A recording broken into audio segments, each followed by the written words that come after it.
Howdy folks, Farmer Luke here, welcoming you back to another week of resilience growing, which this week is our last week of microgreen seeding demonstration. So we've come a long way, which is really exciting, and we're going to do coriander. You may have noticed this sitting in your kit and wondering when it's going to come out on show. Well, this is the week. So what I need you to do is go and grab the coriander, which is labelled as such, and all the usual stuff, so a drip tray and your stretched out hemp and a cover as well, and a slotted tray. Now with the coriander, we're looking at for 7 grams for a full tray. So measure that out if you're doing a full tray or half of that for a half a tray.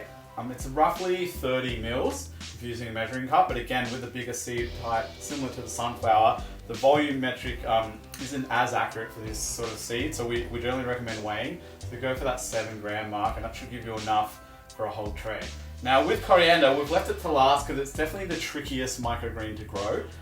And we wanted you to get comfortable with all the other methods because this one will take a little bit of extra care during the germination and growing period. The main thing with coriander is it needs a constant heat source.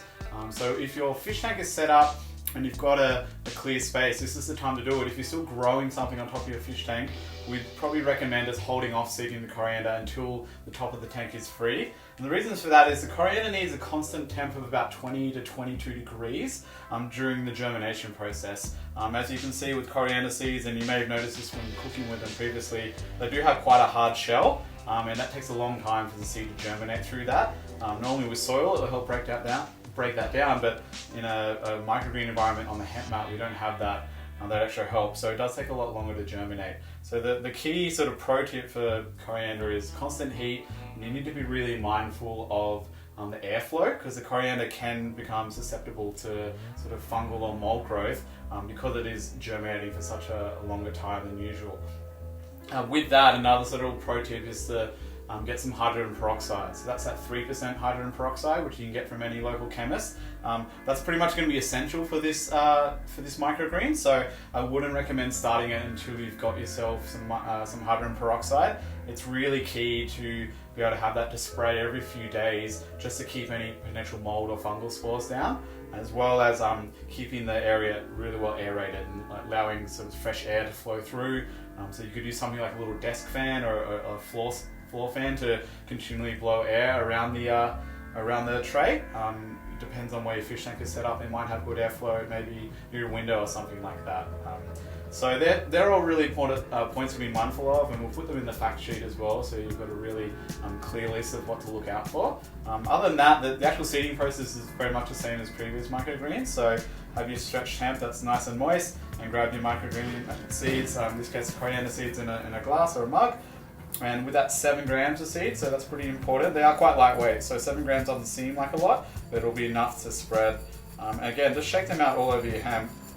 Now this is probably the only microgreen where you're going to get real kind of hands-on in terms of making sure they're separate. So the key thing with coriander microgreens is that you can't be letting the seeds touch each other. So you'll see here there's quite a lot of seeds that are like right on next to each other, and we need to basically break up all of them. So every single seed needs to be by itself. Now I won't do this on video because it'll take a little while, but what you need to do is just go through, and anyone that's touching each other, just slide it out of the way. Now they can be relatively close, they just can't be touching like side by side, so they can't be nesting next to each other. That again is just because of the longer time for germination. You don't want the seeds to sort of start rotting like against each other because they are going to be sort of sitting there for quite a bit longer than normal. With the other microgreens, it doesn't matter because they germinate in 3 to 5 days and they'll kind of push each other out of the way, whereas the coriander can take up to sort of 2 weeks sometimes, so these start to germinate. And so I can see it's a little bit tedious, this one, so it's kind of like the pro level microgreen. And you know, off camera I will finish basically doing this, but that's what you need to be doing at home.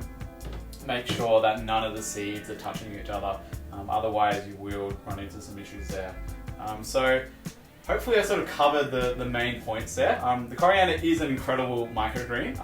It basically is very true to the leaf that you grow as when you buy a normal bunch of coriander from the shops. It's really, really flavorful, really strong, beautiful colors. It's like really bright green.